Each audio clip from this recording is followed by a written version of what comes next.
Hey, this Attaboy 4Z. Got another video. Today we're looking at the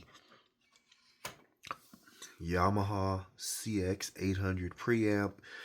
I want to say this preamp was from maybe 87 through 89. I picked it up on eBay. It's kind of dirty. I still got to clean it. The seller listed it as for parts or repair, not working. So when I picked it up, or when it finally came in the mail, it looked in good condition, except for one thing.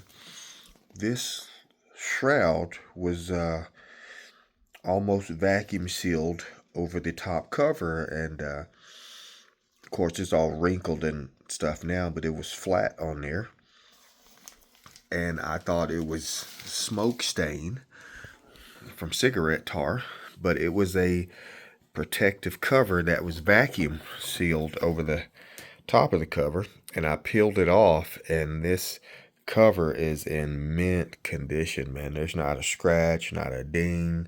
Those are my fingerprints and stuff, but there is nothing, not one nick on this cover, all due to that. If you see any white spots on there, that's just lint and dirt. But yeah, it was in immaculate condition. Also, the seller had the original remote, which all the buttons work. I was pretty excited because it does work with my Yamaha CD.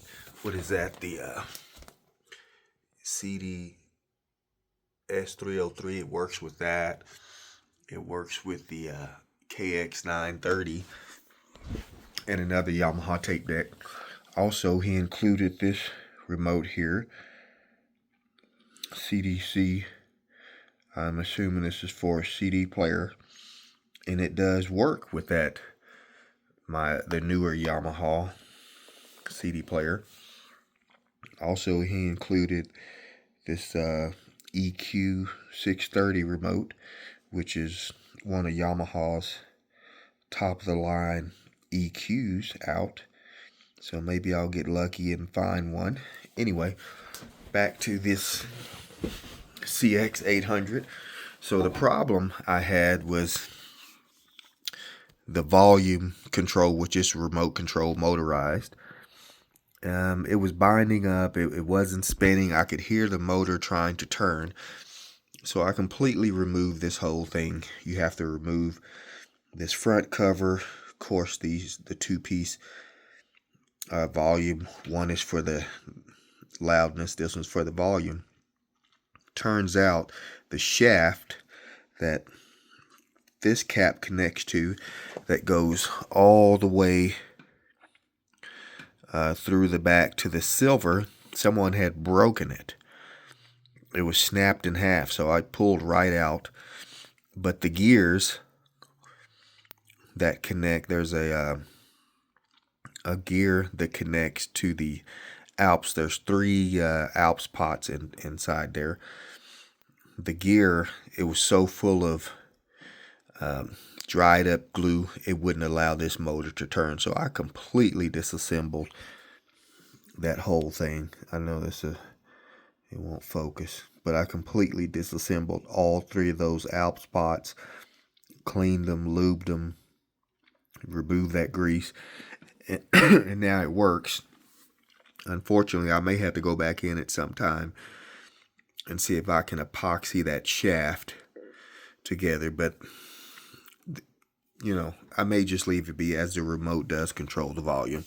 This just doesn't spin with it. It spins freely, so I just leave it in a down position. The input selector, it was pretty touchy, so I took that whole thing apart. There's this upper board, and there's a board on the lower side. You can't see it. You don't have to take this upper board out, just the one on the lower side, which houses all the little, I forgot what you call those, but where you can select all of these, and the input selector. I gave those all a good cleaning with some Fader lube deoxit Also, the balance knob is under here. You see left, right, and balance knob. I completely disassembled that balance knob because it was staticky. The left channel couldn't get any sound at all. Once I got those all cleaned up, put back in, the sound came back. I still had some intermittent cutting out of sound when I turned the volume up and down. Didn't know what that was about. So I replaced 3 capacitors. There's 3 capacitors on that motorboard. And yeah, just those 3 capacitors there. And that fixed the problem. So today, I just went in and changed some of the small electrolytics. These electrolytics back here are connected in line with the preamp. I put some KL, Nichicon KL, and then there's some Muse there. And then change a couple of smaller caps there. Some Nichicons and another KL, low leakage. I changed these 4 caps here because they were all measuring out of spec. And these 2 1 microfarad caps, 50 volts, were measuring out of spec.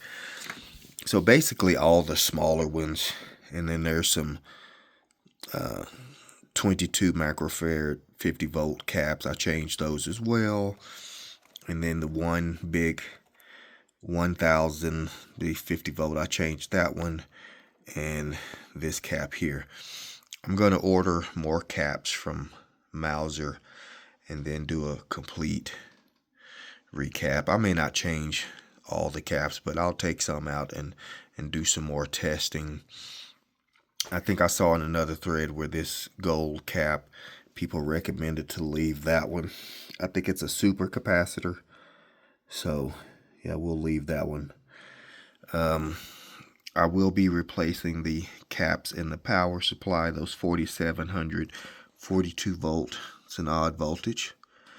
And then these, I think these are Elna caps. I did take a couple out and measure those. These are actually, let's see, let's get some light on there. Yeah, these are actually 1000 microfarad, 25 volt, and they're measuring just a little over 800. So I'm thinking I may or may not replace those. But I'm gonna go ahead and put in an order to replace a lot of the other small electrolytics, especially for the phono section, because as you saw earlier, I do have a bunch of, I got a stack of 45, some in that bag, albums there, another stack of albums in a crate. But anyway, I just want to do this little video. Use some fader lube or deoxit and all those switches, gave them a good cleaning. And yeah, now it's working awesome. It is working. Still need to clean the knobs, give them a good soap and water clean, but this thing sounds great to my ears. I have a Yamaha C60 connected up to my main system right now, and to me this CX-800 sounds way better. Just the detail, the clarity, the sound stage is just so much more defined. And that Yamaha, that C60, I did a full restoration on that, all new caps, cleaning. This one just has a better sound. And I think the best thing is having a remote. It's still pretty dirty. I need to give that a good cleaning too, but just having a remote, and I don't have to get up and change the volume on that thing all the time when I want to go up and down on the volume. But yeah, as soon as I put that order in and get all these other caps done, close it up for good. But I just want to do this video.